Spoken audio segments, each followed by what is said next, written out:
प्रिय मित्रांनो, आपल्या प्रत्येकाच्या जीवनात संघर्ष, चिंता आणि अडचणी असतात. कधी आपण लोकांमुळे दुखावतो, कधी परिस्थितीमुळे तुटून जातो. पण या सगळ्या गोष्टींपेक्षा मोठं एक सत्य आहे. येशू ख्रिस्त आपल्यावर अनंत प्रेम करतो. त्याने आपल्यासाठी क्रूसावर प्राण दिले, जेणेकरून आपले पाप माफ होतील आणि आपणास नवं जीवन मिळेल. येशू म्हणतो, मी मार्ग आहे, सत्य आहे आणि जीवन आहे. जर आपण त्याच्यावर विश्वास ठेवला तर तो आपल्याला नवी दिशा आणि खरी शांती देतो. जगात कितीही पैसा, मान, प्रतिष्ठा मिळाली तरी मनाला खरी शांती फक्त ख्रिस्तामध्येच मिळते. मित्रांनो, प्रार्थना ही फक्त शब्द नाहीत, तर ती देवाशी असलेली थेट बोलणी आहेत. जेव्हा आपण प्रामाणिकपणे येशूकडे प्रार्थनेत जातो, तेव्हा तो आपले ऐकतो आणि उत्तर देतो. तो आपल्याला नवी आशा देतो, आपल्या जखमा भरतो आणि अंधारातून प्रकाशाकडे नेतो. आज मी तुम्हाला आमंत्रण देतो, थोडा वेळ काढा, प्रार्थना करा आणि येशूला तुमच्या जीवनात स्थान द्या. तुम्ही पाहाल की त्याचे प्रेम तुमच्या मनाला शांती, तुमच्या घराला आशीर्वाद आणि तुमच्या आयुष्याला खरा अर्थ देईल.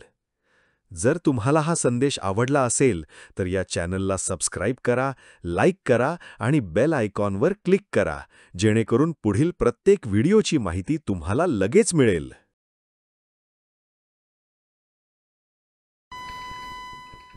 आपण प्रार्थना करूयात.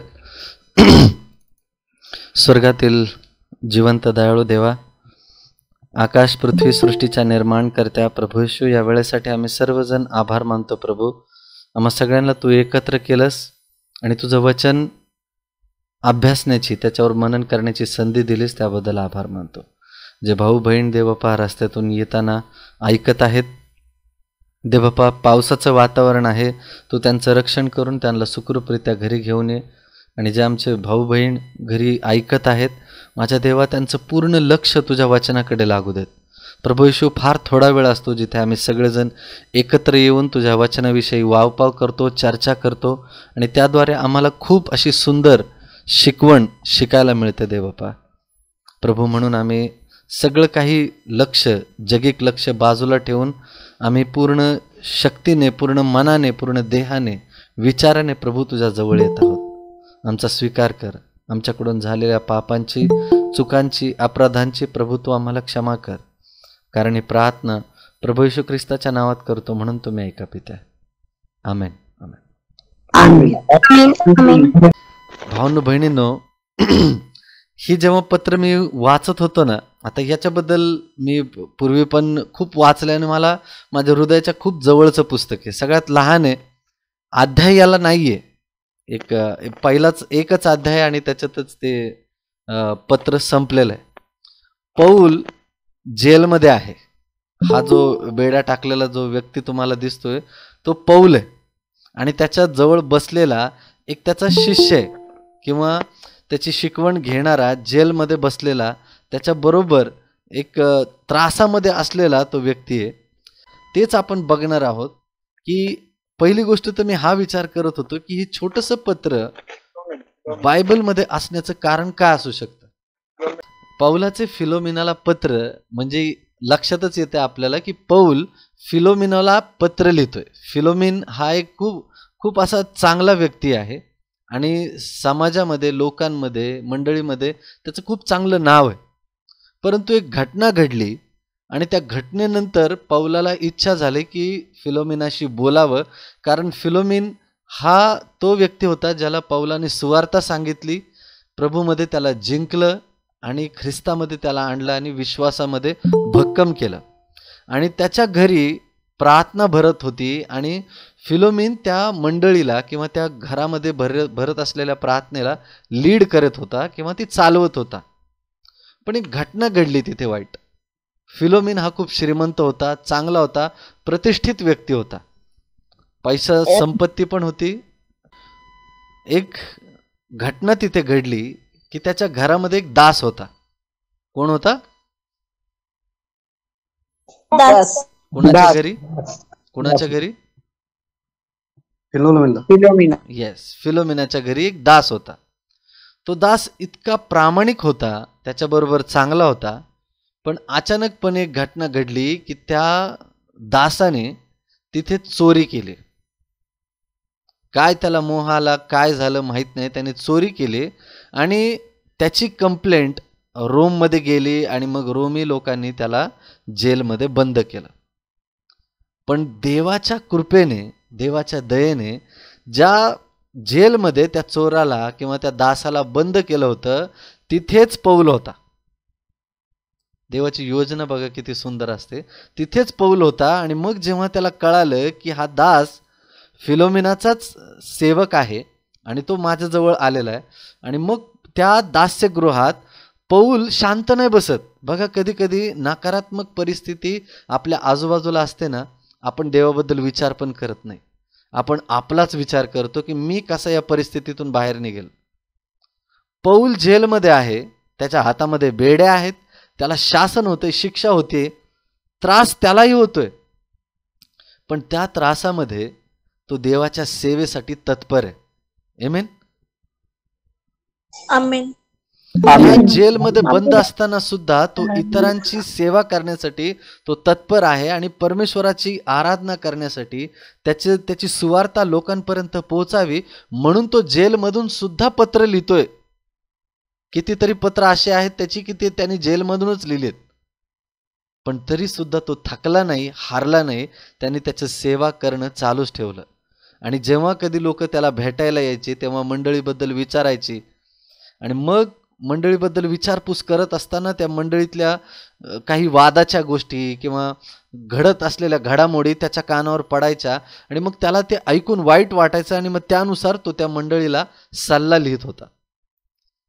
पण इथे घटना अशी घडली की तो स्वतः चोरच किंवा तो दास चोर म्हणून तिथे आलाय आणि त्याला पकडलं गेलंय.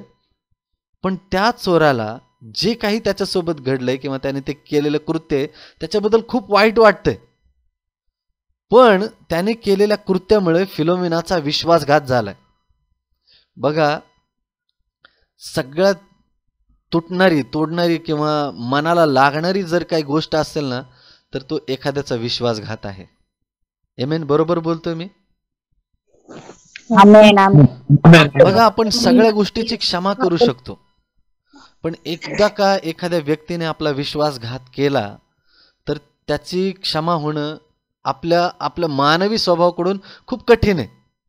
कारण आपण मानवी जीवन जगत आहोत. आपला जर कोणी विश्वास तोडला तर आपण एक वेळ त्याला नाही का बुद्धीने वर पांगीपणाने आपण त्याला क्षमा करू शकतो, पण अंतःकरणामध्ये मात्र त्या गोष्टी तशाच दडून राहतात. का?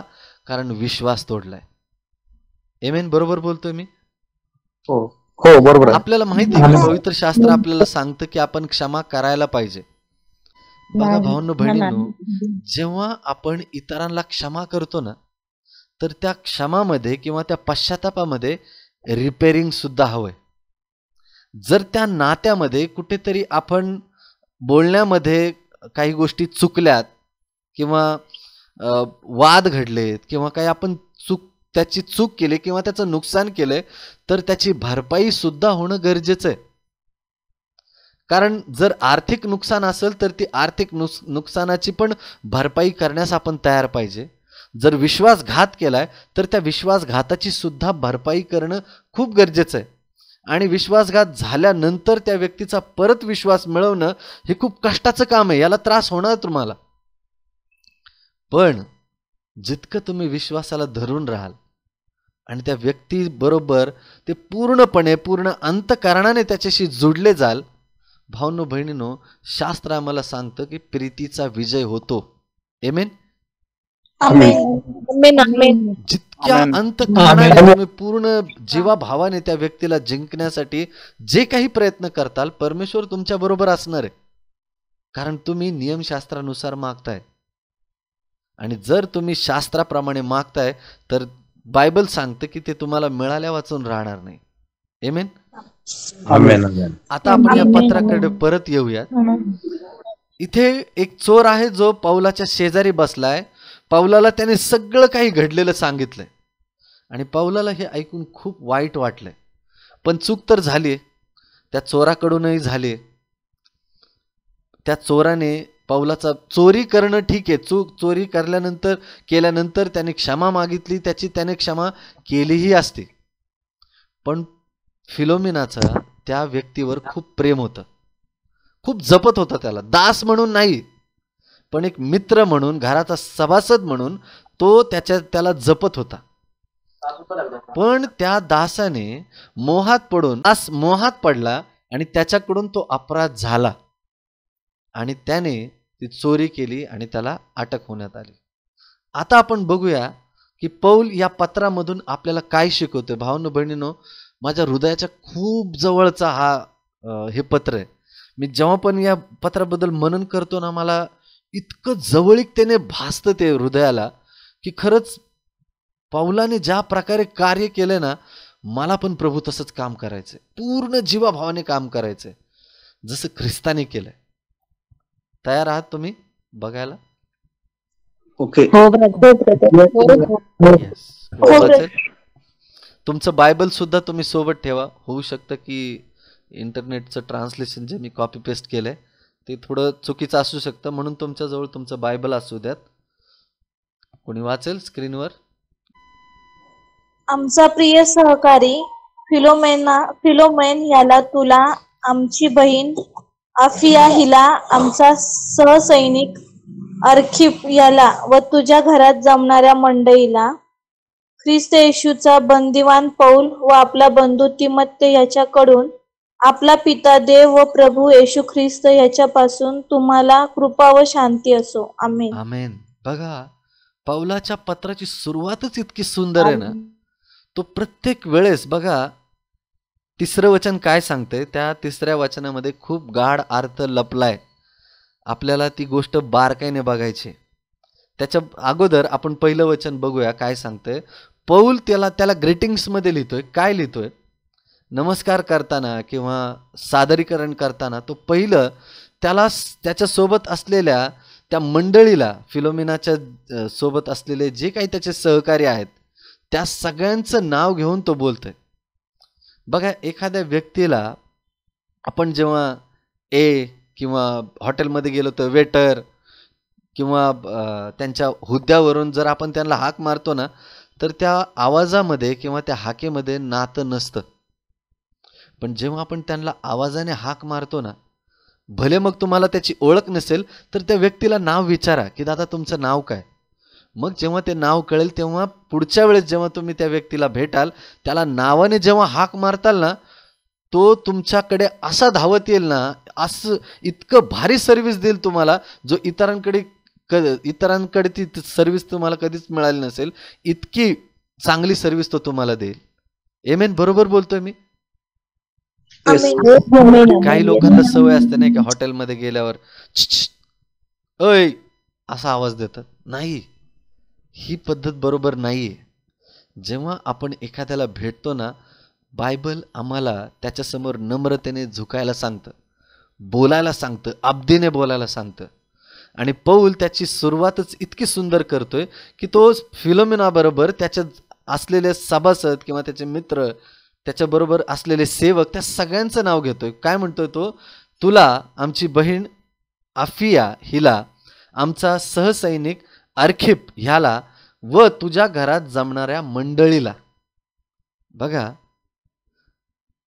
जे प्रभू येशू ख्रिस्ताने शिकवण दिलं होतं, आपण विचार करतो नाही का, चर्च म्हणजे एक मोठीलट बिल्डिंग आहे आणि तिथे ते मंडळी भरायची. पण इथे तसं नाहीये. इथे मंडळी कुठे भरत होती? येस, मंडळी कुठं भरत होती किंवा चर्च कुठं भरत होतं? घरामध्ये. बरोबर आहे. विचार करा भावांनो बहिणींनो, घरामध्ये का मंडळी भरते? याच्या मागे खूप मोठा अर्थ आहे. पौलाने काय मोठमोठ्या बिल्डिंग नाही उभारलेल्या. पौल जिथे कुठे गेला तिथे त्याने घरामध्ये सुवार्ता सांगितली आणि जवळपासच्या सगळ्या घरांना एकत्र आणून त्याने तिथे शिक्षण दिलं. आणि मग जेव्हा ती मंडळी तिथे भक्कम झाली, त्याच घरामध्ये प्रार्थना भरायची. असंही होत असेल की आज जर आम्ही सगळेजण एकत्र राहतोय तर कधी त्रिशालाताईंच्या घरी प्रार्थना भरते, कधी वर्षाताईंच्या घरी, कधी आपल्या व्हायोलेट ताईच्या घरी, असं करत करत आपल्या सगळ्यांच्या, कधी कसबे अंकलच्या, कधी फर्नांडिस अंकलच्या, कारण आपण सगळेजण एकत्र राहतोय त्या घरामध्ये प्रार्थना भरते. चर्च म्हणजे बिल्डिंग नाही. लक्षात येते सगळ्यांच्या? हो हो आपल्याला असं चित्र दिसतं की नाही का, मंडळी म्हटलं किंवा चर्च म्हटलं तर मोठं इमारतीचं बांधकाम आहे, जिथे क्रूस लावलेला आहे आणि जिथे एक प्रथा आहे, रूढी परंपरा आहेत. सगळेजण येतात, बसतात, गीत गातात आणि मग समोरचेच लोक भाषण देतात आणि मग तेवढंच बसलेली लोक असतात. एक पद्धत असते, रूढी परंपरा असतात, त्यानुसार चालायचं, गप्प बसायचं आणि गपगुमान बाहेर यायचं, बास. तिथे कुणाचाच कार्यभाग किंवा सगळ्यांचा सहभाग असणं गरजेचंच असतं असं नाही. ही चर्चची परंपरा आहे, पद्धत आहे. पण पौलाने अशी रीत नव्हती लावून दिली. येते लक्षात सगळ्यांना? तो त्या घरामध्ये प्रार्थना भरवायचा आणि प्रत्येकाला तिथे संधी होती, प्रत्येकाला बोलण्याची संधी होती. कोणी वचन वाचत होतं, कोणी त्याचा अर्थ सांगत होता, कोणी गीत गात होतं. तर ही सगळेजण एकोप्याने राहायचे, प्रत्येकाला एकमेकांची ओळख होती. आज असं झालंय मंडळींमध्ये संख्या, किंवा आपण जे चर्च बघतो इतकी मोठी संख्या झाली आहे, पलीकडच्या बाकावर कोण बसलाय, कोपऱ्यामध्ये कोण बसलाय, पहिल्या बाकावरच्या माणसाला माहीतच नसतं आणि त्याला घेणं देणं पण नसतं. बरोबर बोलतोय मी? एकदम बरोबर. चर्च सुटलं हो, की बरोबर आहे. सगळेजण निघून जातात, कोणी कुणाला भेटत नाही. अमुक फलाना ढिमकाना काय त्याचं नाव होतं, काय होतं, काय त्याच्या घरामध्ये झालंय, कुणाला काहीही माहिती नाही. पण प्रेषितांच्या काळामध्ये असं नव्हतं. कुणी शिंकलं ना तरी तिथे जाऊन त्याची विचारपूस करायचे आणि त्याला गरम पाणी आणा, त्याची सेवा करा, त्याला बरं करूस तोवर सगळेजण झाटायचे. का? कारण ते छोटे आहेत, लहान कळप आहे, छोटे छोटे छोटे मंडळ आहेत. का? कारण ते घरामध्ये त्यांच्या मंडळी भरत होती. 4, 5, 6 घरं मिळून एकत्र यायची आणि तिथे ती प्रार्थना भरवायची, एकमेकांशी बोलायची, एकमेकांशी भेट घ्यायची, एकमेकांशी एकोप्याने राहायचे. त्याला म्हणतात मंडळी. आमेन. आमीन आमीन आमेन. आजकाल ते पद्धतच बदलली, रीतच बदलली. आपल्याला चित्र काय दिसतंय की समोर एक पास्टर असतो, त्याच्या मागं मंडळी असते आणि मग ठरलेल्या रीतीप्रमाणे सगळेजण हातात बुक घेतात, वचन वाचतात, गीत गातात, खाली बसतात आणि मग बोलणारा बोलून जातो आणि मग चला घरी. हे पॅटर्न आहे. पण त्या पॅटर्नच्या विरुद्ध जर कोणी काही बोललं तर अशी लोक रागाने उभे राहतात, नाही नाही हा चर्चच्या रूढी परंपरेविरुद्ध बोलतोय. असा कुठला पॅटर्न प्रेषितांनी दिलाच नव्हता. लक्षात येते? आपण ते सुद्धा शिकणार आहोत, पण त्याला एक थोडा अवधी आहे. पण इथे एक लक्षात घ्या की फिलोमिनाच्या घरामध्ये प्रार्थना भरते. म्हणून आपण सगळ्यांना भावांनो बहिणींनो तयार करत आहोत की आपण देखील नियमशास्त्राप्रमाणेच आपल्या घरामध्ये प्रार्थना भरवावी. आपल्या जवळपासच्या लोकांना, जी विश्वासातले आहेत, ज्यांना तुम्ही बोलू शकता, वादविवाद न घालता तुम्ही त्यांच्यासोबत वचन वाचू शकता, अशी मंडळी आपल्याला उभारायची. कारण हे पवित्र शास्त्रानुसार दिलेला, देवाने आपल्याला दिलेला एक पॅटर्न आहे, एक रचना आहे. आमेन. बरोबर बोलतो मी? आमीन कारण जितक्या छोट्या मंडळी असतात ना भावांनो बहिणींनो, तितकं एकमेकांशी बोलणं वाढतं. कोणाच्या घरी काय चाललंय, कोण किती त्रासात आहे, हे लगेच एकमेकांना कळतं. आज मेलं तरी वर्ष वर्ष कुणाला कळत नाही. तो आपल्या मंडळीचा सभासद होता का नाही हे सुद्धा कुणाला माहिती नाही पडत. बरोबर बोलतोय मी? हो बरोबर आहे. पण देवाची योजना अशी मुळीच नव्हती. देवाची इच्छा होती आणि आहे की त्याच्या लेकरांनी एकमेकांशी एकोप्याने राहावं, ऐक्याने राहावं आणि एकमेकांना ओळखावं, नातेसंबंधामध्ये राहावं. आमेन. दुसरं वचन आपल्याला सांगतं, ख्रिस्त येशूचा बंदिवान पौल व आपला बंधू तिमोथेय यांच्याकडून. म्हणजे आपल्याला इथे लक्षात येते की पौल आणि तिमोथेय इथे बंदिवानात आहेत आणि त्या दोघांनाही हा दास येऊन भेटलाय. पुढे तिसरं वचन आपल्याला सांगतं, आपला पिता देव. लक्षात घ्या, आपला पिता देव व प्रभू येशू ख्रिस्त यांच्यापासून तुम्हाला कृपा व शांती असो. म्हणून जेव्हा पण आपण कधी कुणाला भेटू तर त्यांना शांती आणि कृपा यांचा आशीर्वाद द्या. आमेन. पुढे आपण ओके. आता इथे तुम्हाला कळेल. हेडलाईन वाचा आणि 4 आणि 5 वचन जे लिहिले तेच वाचा. कोणी वाचेल? वाचू. येस ताई. एका पळून गेलेल्या गुलामातर्फे विनंती. प्रभू येशूवर व सर्व पवित्र जनांवर असलेली तुझी प्रीती व तुझा भरवसा यांच्याविषयी ऐकून मी आपल्या प्रार्थनात सर्वदा तुझी आठवण करतो व आपल्या देवाची उपकार स्तुती करतो. आमेन. आमेन. भाऊ बहिणींनो, इथे टायटलच आपल्याला असं दिसतंय, हेडलाईनच दिसते, एका पळून गेलेल्या गुलामातर्फे विनंती. म्हणजे नक्कीच इथे पौल जो आहे त्या पळून गेलेल्या गुलामातर्फे विनंती करतोय, म्हणजे त्याची मध्यस्थी करतोय. आमेन. आमीन. आमीन. भाऊ बहिणींनो, आमेन आमेन. पौल आपल्याला इथे हे शिकवण देतोय की आपल्याला देखील एकमेकांची मध्यस्थी करायची. पौल इथे आपल्याला हे शिकवण देतोय की आपण एकमेकांची मध्यस्थी केली पाहिजे. मला काय घेणं देणे, माझी काही जबाबदारी आहे का, मी काही ठेका घेतलाय का, अशा प्रकारचं वर्तणूक आपल्याला स्वार्थाकडे नेतं. पण पौल आपल्याला इथे हे शिकवतोय की आपण एकमेकांची मध्यस्थी केली पाहिजे.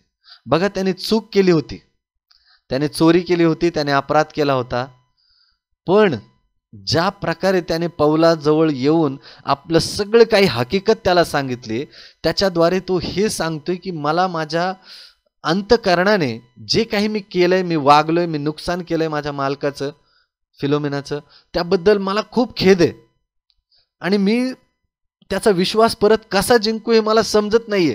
त्याला काही आशाच उरलेली नाहीये, कारण तो जाणार तरी कसा.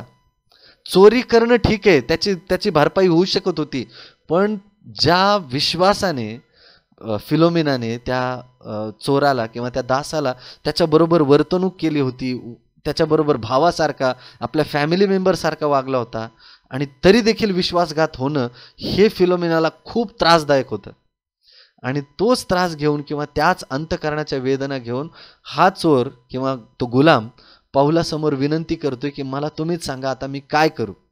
आणि जेव्हा पौलाला कळतंय की त्याचा जो मालक आहे तो फिलोमिन आहे, आणि फिलोमिन हा प्रभूमध्ये त्याने जिंकलेला किंवा पौलाने जिंकलेला तो एक चांगला व्यक्ती आहे, तेव्हा पौलाला इतकं चांगलं वाटतं की बाबा ठीक आहे, तो फिलोमिन आहे, तो असा व्यक्ती ज्याला मी सुवार्ता सांगितली, माझ्या ओळखीचा आहे.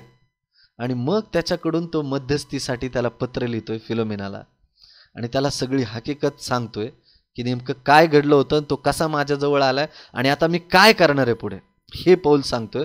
आणि पौल आपल्याला हेही शिकवतोय की आपण देखील एकमेकांची मध्यस्थी करायला हवी. आपल्या कुटुंबामध्ये जर कोणी चुकतोय तर तो का चुकतोय, त्याच्या लाईफमध्ये काय अशा गोष्टी चालू आहे, उतार चढाव काय चालू आहेत, कशामुळे तो असा वागायला लागलाय, त्याचं खाणं पिणं बदललंय का, त्याची संगती बदलली आहे का, तो कुठल्या डिप्रेशनमध्ये चाललाय का, त्याला कोणी अपमानित केलंय का, हे सगळं बारकाईने बघा भावांनो बहिणींनो. कारण आज जगामध्ये लोक थोडं काही कोणी बोललं तर इतके इमोशनली खाली जातात, डिप्रेशनमध्ये जातात, आणि जर कोणी त्यांचं मन मोकळं करून घेणारं किंवा ऐकणारं जर भेटलं नाही तर लोक आत्महत्या करतात. बरोबर बोलतोय मी? कारण त्यांना आशाच उरत नाही. कुणाकडे जाऊ, कुणाकडे मागू, कोण माझं ऐकेल, कोण माझ्या अंतःकरणातल्या गोष्टी ऐकून घ्यायला तयार होईल, माझे अपराध ऐकून घ्यायला तयार होईल, आणि माझ्यासाठी कोणी मध्यस्थी करेल का. तुम्हाला हेही सांगतो भावंडो बहिणींनो, कितीतरी लोक आतुर आहेत की आम्हाला कोणीतरी अशा देवाबद्दल सांगावं जो आम्हाला क्षमा करेल, जो आम्हाला माफ करेल. पण लोकांना माहीतच नाहीये ना, क्षमा मागायची असते, पापांची कबुली करायची असते, आणि असा परमेश्वर आहे जो तुमच्या कुठल्याही घाणेरड्या अपराधांची क्षमा करू शकतो, असा परमेश्वर आहे हे लोकांना अजून माहिती नाहीये. पण आपलं कार्य आहे की त्यांना हे सांगावं की तुमच्या अपराधांची क्षमा होऊ शकते, ती झालेली आहे, त्या प्रभूवर तुम्ही विश्वास ठेवा. हे जेव्हा शब्द त्यांच्या कानावर जातील ना, ते खूप आनंदी होतील आणि त्यांचं ते हृदय पागळताना तुम्ही बघून तुम्ही सुद्धा आनंदी होताल आणि त्याचा आशीर्वाद तुम्हाला मिळेल. आमेन. ही आहे प्रभूमधली सेवा. वचन आपल्याला हे सांगतं भावनो बहिणीनो, 4 आणि 5, प्रभू येशूवर व सर्व पवित्र जनांवर असलेली तुझी प्रीती. फिलोमिनाला तो म्हणतो की तुझी प्रीती व तुझा भरोसा यांच्याविषयी मी ऐकून आहे.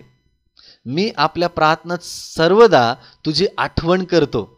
बघा, त्याच्याबद्दल त्याला माहिती आहे की फिलोमिन किती प्रेमळ आहे, भरोसा ठेवण्यासारखा तो किती चांगला व्यक्ती आहे हे पौलाला चांगलं माहिती आहे. तो त्याचं कौतुक करतोय, त्याच्यासाठी तुझी आठवण करतो व आपल्या देवाची उपकार स्तुती देखील करतो की तुझ्यासारखा भाऊ, तुझ्यासारखं लेकरू मला भेटलंय. 6वं वचन काय सांगतंय बघूयात आपण. वाचा नेहाताई. आणि असे मागतो की तुमच्यामध्ये असलेल्या ख्रिस्त येशूमध्ये जे काही चांगले आहे त्याचे पूर्ण ज्ञान झाल्याने तुझ्या विश्वासाचे भागीपण सफळ व्हावे. आमेन. येस. 7वं वचन. तुझ्या प्रीतीने मला फार आनंद झाला व माझे सात्वन झाले, कारण हे बंधो तुझ्याकडून पवित्र जनांच्या जीवाला विश्रांती मिळाली आहे. आमेन. 8. याकरता जे योग्य ते तुला आज्ञा करून सांगण्याचे जरी मला ख्रिस्तद्वारा पूर्ण धैर्य आहे. आमेन. येस. पौल इथं त्याचं कौतुक करून त्याला हे सांगतोय की तुझं कौतुक सगळी मंडळी करते आणि जे प्रभूमध्ये तू ज्ञान मिळवलंय ते खरंच कौतुकास्पद आहे. तुझ्या विश्वासाचे भागीपण सफळ व्हावे आणि याच्यासाठी मला तू ज्या प्रकारे प्रीतीने सगळ्यांसोबत वागतोय त्याचा मला खूप आनंद आहे. पण पुढे पौल त्याला काहीतरी सांगण्याचा प्रयत्न करतोय. याकरिता जे योग्य ते तुला आज्ञा करून सांगण्याचे जरी मला ख्रिस्ताद्वारे पूर्ण धैर्य आहे, तरी पुढे 9वं वचन वाचत आहे. तरी प्रीतिस्तव विनंती करून सांगणे मला बरे वाटते. मी वृद्ध झालेला पौल आणि आता ख्रिस्त येशूचा बंदिवान. येस. बस. पौल त्याला सांगतोय की जे काही तुझ्या लाईफमध्ये घडलंय तरी प्रीतिस्तव विनंती करून सांगणे मला बरे वाटते. पौलाची लँग्वेज बघा कशी आहे, समजते सगळ्यांना. एखाद्याशी कम्युनिकेट करणं हे पौलाकडून शिकावं. पौल त्याला त्याची चूक सुद्धा दाखवून देतोय.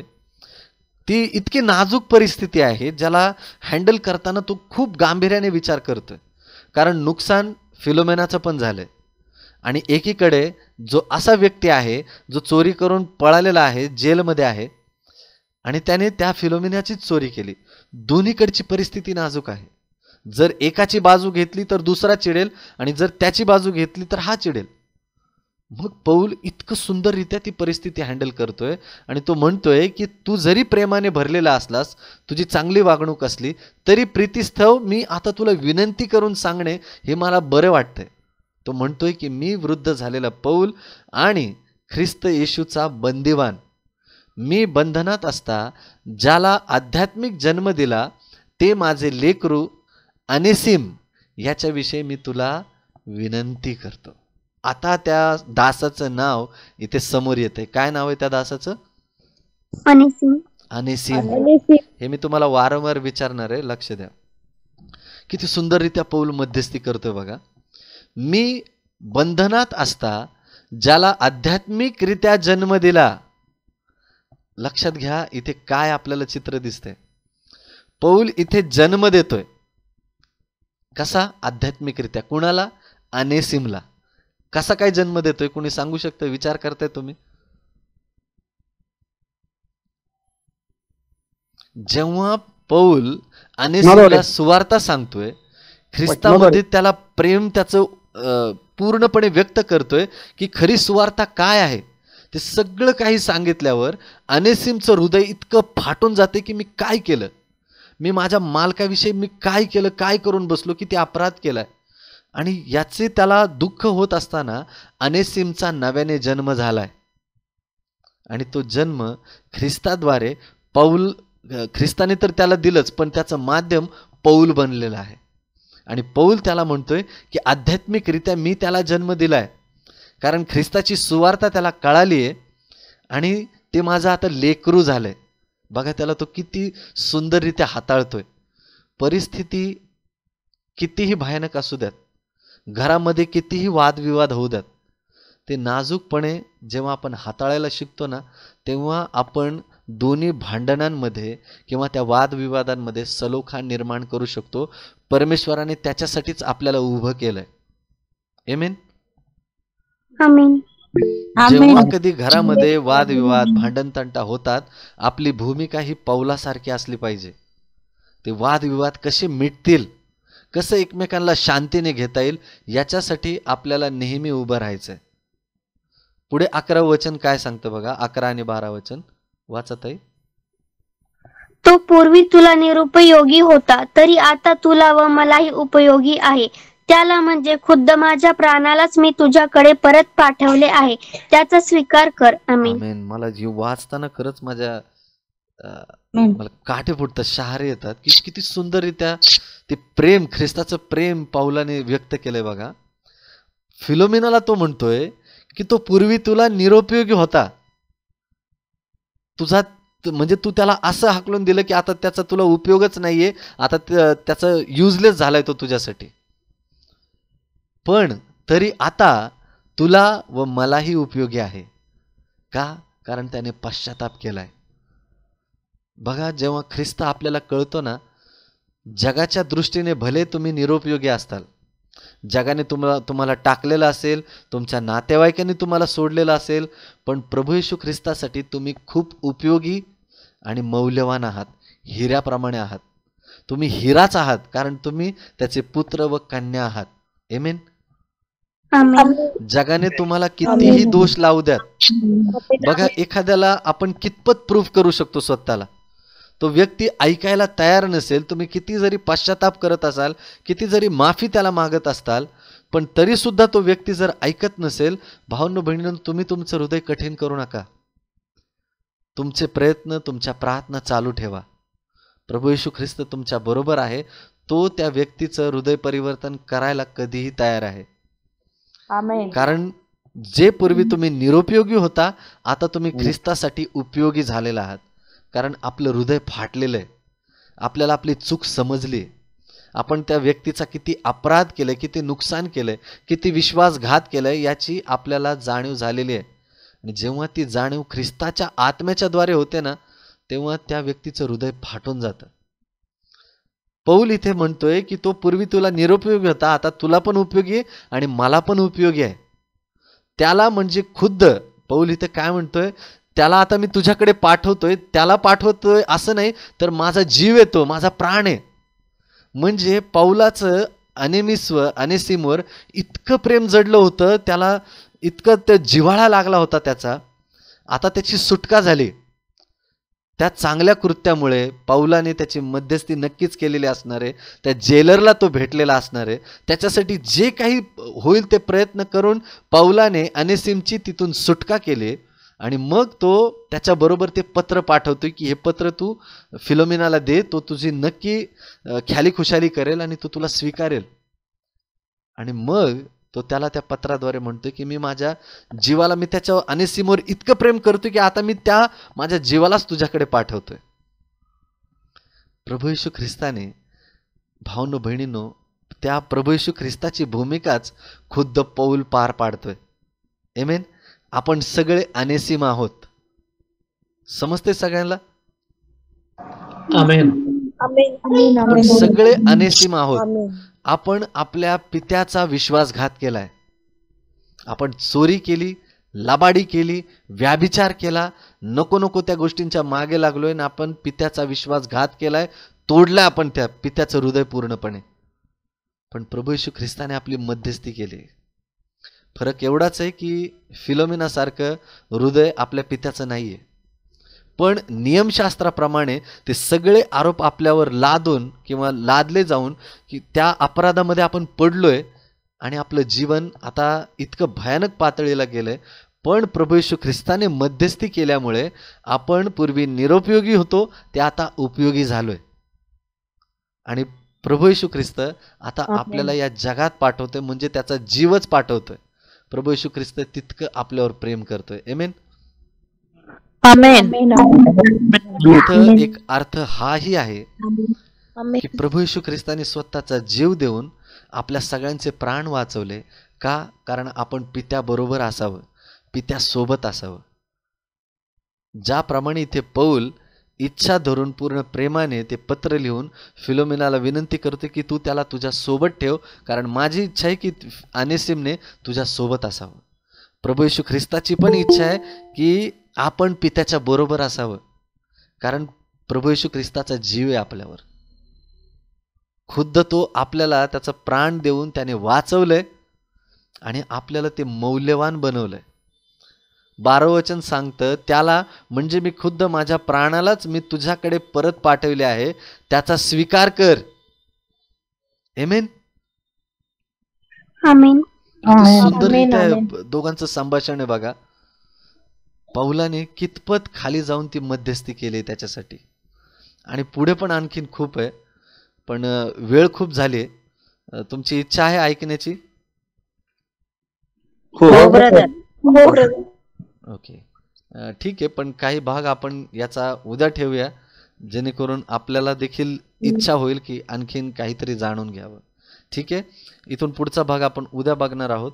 पण खूप सुंदर पत्र आहे हे, मला इतकं आवडतं. मी जितक्या वेळा पण वाचलोय ना, मला माझ्या अंतःकरणातून अश्रू निघतात की खरंच प्रभू येशू ख्रिस्ताने किती सुंदर काम केलंय. आणि तीच प्रीती पौलामध्ये दिसते, आणि पौल ख्रिस्ताच्याच प्रीतीने पूर्णपणे वाहून जाऊन तो अनेसिमला फिलोमेनाकडे पाठवतोय, आणि अशी विनंती करतोय की जी विनंती तो फिलोमेन झिडकारू शकतच नाहीये. ते आपण पुढे बघणार आहोत की नेमकं पुढे काय झालंय आता. ओके, माझा विश्वास आहे की ही वचनं तुम्हाला समजलेली आहेत. आपण प्रार्थना करूया. स्वर्गातील पवित्र दयाळू देवा, या वचनांसाठी आम्ही सर्वजण अंतःकरणाने आभार उपकार मानतो देव बाप्पा, की खरंच किती सुंदर पत्र आहे. एकच अध्याय, परंतु त्याच्यामध्ये इतका सुंदर अर्थ लपलाय ज्याच्याविषयी आम्ही कधी विचार सुद्धा केला नाही. पण माझ्या प्रभू, आज पौलाच्या द्वारे तू आम्हाला हे दाखवून दिलंस की आम्ही देखील अशाच प्रकारे इतरांची मध्यस्थी करायला हवी, इतरांसाठी विनंती करायला हवी. प्रभू येशू, आम्हा प्रत्येकाला ती सद्बुद्धी दे, आणि जिथे कुठे अशी घटना घडलेली असेल की जिथे एकमेकांचं नाते तुटलेले आहेत, विश्वास तुटलेला आहे, विश्वासघात झालेला आहे, तिथे आम्ही कशी ती नाती परत रिपेअर करू शकतो, लोकांना एकत्र आणू शकतो, त्यांची नाती जी मोडकळीस आलेली आहे त्यांना परत एकत्र आणू शकतो. प्रभू, यासाठी तू आम्हाला निवडलेला आहेस. हरवलेल्या लोकांची तुझ्याशी भेट घालून देण्यासाठी तू आम्हाला निवडलेला आहेस, आणि त्यांना ख्रिस्ताचं प्रेम ओळखून देण्यासाठी किंवा जाणीव करून देण्यासाठी प्रभू तू आम्हाला या जगामध्ये पाठवलंयस. आम्हाला देखील पौलाप्रमाणे सेवा करण्यास तू सहाय्य कर. पौल ज्याप्रमाणे जेलमध्ये असून सुद्धा, त्रासामध्ये असून सुद्धा त्याने अनेसिमसाठी विनंती केली, देवबाप्पा आम्ही देखील त्रासात आहोत, आणि आम्ही देखील त्या त्रासामध्ये असलेल्या लोकांसाठी विनंती करतो देवबाप्पा, त्या सगळ्यांना तुझा आशीर्वाद मिळू देत. प्रभू, आम्ही कुरकुर न करता, आमच्या जीवनात त्रास आहे प्रभू, मीच त्रासात आहे, मलाच एवढं कर्ज आहे, मीच एवढ्या भयानक त्रासामध्ये, आणि मी कुणासाठी विनंती करू, हे सगळं बाजूला ठेवून दे बाप्पा. आम्ही पौलासारखी सेवा करावी यासाठी प्रभू तू आम्हाला पाचारण केलेलं आहेस. आम्हा प्रत्येकाला ती जाणीव होऊ देत राजा. इथून पुढची सर्व वेळ काळ पवित्र पित्या तुमच्या हातात देऊन ही प्रार्थना तुमचा एकुलता एक पुत्र प्रभू येशू ख्रिस्ताच्या सामर्थ्यशाली नावात करतो, म्हणून तुम्ही ऐका पित्या. आमेन.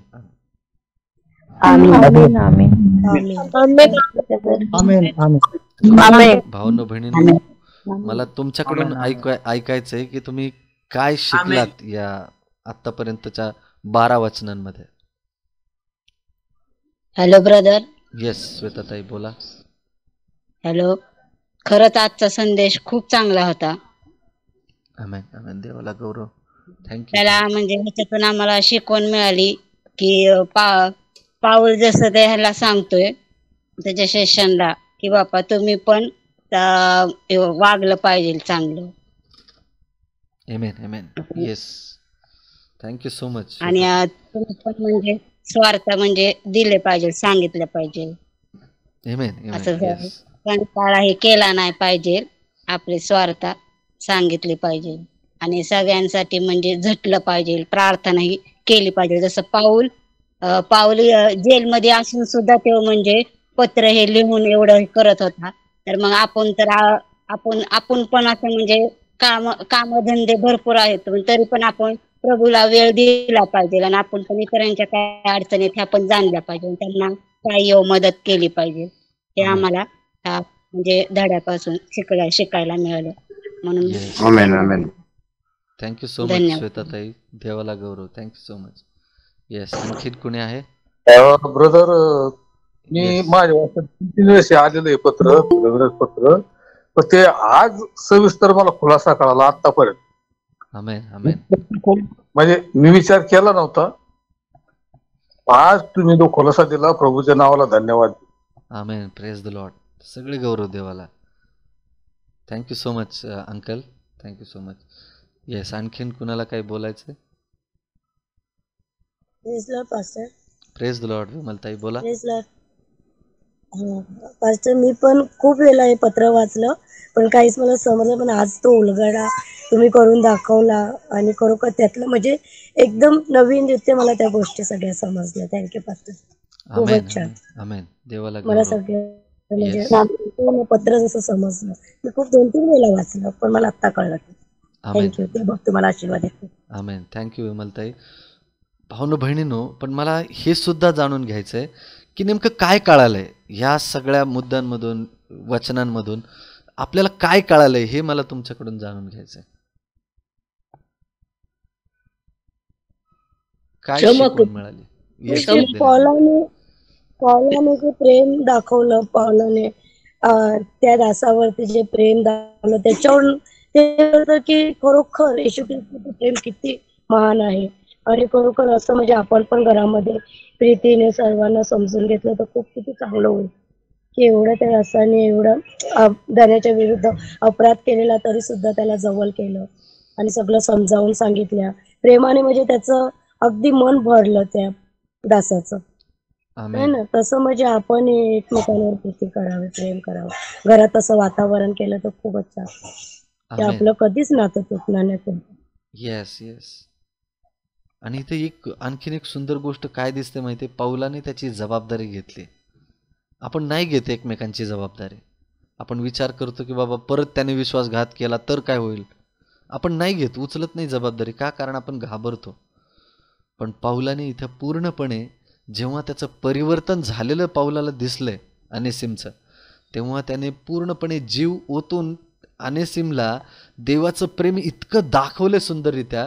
आणि जितके दिवस अनेसिम पौलाबरोबर होता ते इतकं सुंदर नातं दोघांचं निर्माण झालं होतं, जणू काही एका बापाचं आणि पुत्राचं ते नातं असं. आणि तो मग पौल त्याला म्हणतोय की मी आता त्याला तुझ्याकडे पाठवतोय, जणू काय मी माझ्या प्राणाला, जीवालाच तुझ्याकडे पाठवतोय. इतकं ते एकमेकांचं प्रेम होतं त्यांचं, अनेसिमचं आणि पौलाचं. आपण नेहमी बघतो नाही का, एखाद्या व्यक्तीने जर चोरी केली असेल, अपराध केला असेल, जरी त्याने पश्चाताप केला तरी लोकांची पाहण्याची दृष्टी त्या व्यक्तीकडे तशीच असते. बरोबर बोलतोय मी? हो बरोबर. पण ख्रिस्ती विश्वासक या नात्याने आपण तसं नसलं पाहिजे. जेव्हा एखाद्याला आपण क्षमा करतो ना, तर त्याचा पूर्णपणे स्वीकार केला पाहिजे. जणू काही त्याने कधी तो अपराध केला होता का नाही आपल्याला माहीतच नाही, असं आपल्याला त्यांच्यावर प्रेम करता आलं पाहिजे. कारण हा स्वभाव स्वतः पित्याचा आणि त्याचा पुत्राचा, प्रभू येशू ख्रिस्ताचा हे चरित्र आहे, त्याचा स्वभाव आहे. आमेन. आमेन आमेन आमेन आमेन. येस. आणखीन काही बोलायचंय कुणाला? हा ब्रदर, तुम्ही म्हटले ना वरपांगे आपण लोकांना म्हणतो की खरंच मी तुला क्षमा केली, पण अंतःकरणापासून आपण त्याला क्षमा केलेली नसते. मग तसं आपण वरपांगे नसावं. आपण करायची तर अंतःकरणापासूनच क्षमा करावी. आणि परत तो विषय किंवा जी गोष्ट ज्या बाबतीत झाली ती सारखी सारखी न काढता आपण ती विसरून गेलं पाहिजे देवाच्या नावामध्ये. तर आपण तो खरंच पौलासारखं आपण होऊ शकतो. आमेन आमेन. बघा, बऱ्याच वेळेला असं होतं की आपल्याला माहित असतं की तो समोरचा व्यक्ती वारंवार तीच चूक करणार आहे, आपण म्हणतो नाही का, अरे याला कितीही काही बोला, हा परत तिथेच जाणार आहे, परत तेच करणार आहे, मला माहिती आहे. भावांनो बहिणींनो, हे जजमेंटल बिहेवियर सोडून द्या. जेव्हा तो व्यक्ती पूर्णपणे तुमच्याकडे येतोय ना, त्याला पूर्णपणे कवटाळून स्वीकारून घ्या. भले तुम्हाला माहिती असेल की बाबा हा परत तिकडे जाऊ शकतो, पण जेव्हा तुम्ही तुमचं पूर्ण प्रेम ओतताल ना, त्या व्यक्तीमध्ये बदल घडलेला असेल. भले ठीक आहे तो तसा वागेल तुमच्याबरोबर परत, पण तरीसुद्धा ते प्रेम कमी पडू देऊ नका. कारण प्रेमामध्ये एवढी ताकद आहे ना भावांनो बहिणींनो, ते सगळ्या जगाला बदलू शकतं. समोरचा व्यक्ती किती जरी दगडासारखा असला तरी तुमच्या प्रेमाच्या लाटा, तुमची दया, तुमचं प्रेम जितकं त्या व्यक्तीवर पडेल ना, तितकं त्या दगडाला पाझर फुटेल. आमेन. आमेन आमेन आमेन आमेन. म्हणून आपलं प्रेम करणं आपण कधीच थांबवलं नाही पाहिजे. का? कारण आपला पिता प्रेम करणं कधी थांबवत नाही. Yes, thank you so much. आणखीन कोणाला काय बोलायचंय? मी बोलू ब्रदर? येस सुनीता ताई. एक मुद्दा सांगितला तुम्ही नाही का, जे पौलानी देव आणि देव आणि प्रभूची जी शांती दिली नाही का त्याला, तसंच आपण देखील इतरांना ती शांती आणि हे कृपाचा आशीर्वाद दिला पाहिजे. तो पण मुद्दा खूप छान सांगितला. आमेन आमेन. जेव्हा पण आपण कुणाला भेटतो, ग्रीटिंग्स देतो आणि त्यांच्या घरातून निघतो किंवा घरामध्ये प्रवेश करतो, तेव्हा असं घोषित करा, बोला की ख्रिस्ताची शांती, पित्याचं प्रेम तुमच्याबरोबर असो. तो आशीर्वाद त्यांना देत चला. मग भले तुम्ही त्या घरामध्ये प्रवेश करा, अगर तिथून बाहेर जा, तर तो आशीर्वाद मनातही असू द्यात आणि ओठांवरही असू द्यात. थँक्यू सो मच सुनीता ताई. आमेन आमेन. येस, आणखीन कुणाला काय बोलायचंय? आमेन. मित्रांनो, येशू ख्रिस्त आपल्यावर किती प्रेम करतो हे आपण विसरू नये. त्याच्या वचनात चाललो तर आपल्याला खरी शांती आणि आशीर्वाद मिळतात. जर हा संदेश तुमच्या हृदयाला स्पर्श झाला असेल तर कृपया या चॅनलला सबस्क्राईब करा, लाईक करा आणि बेल आयकॉनवर क्लिक करा. प्रार्थना विनंतीसाठी आपण आम्हाला व्हॉट्सॲपवर मेसेज पाठवू शकता. नंबर सेव्ह करा 7972707967. जर तुम्हाला बायबल अभ्यास करायचा असेल तर नक्की जोडा. आम्ही रोज संध्याकाळी गुगल मीटवर जोडले जात आहोत. आणि जर या सेवेला आर्थिक सहाय्य करायचे असेल तर खाली दिलेल्या QR कोड किंवा लिंकवरून आपले अर्पण पाठवू शकता. धन्यवाद. पुन्हा भेटू पुढील व्हिडिओमध्ये. तोपर्यंत प्रभू तुम्हाला आशीर्वाद देवो.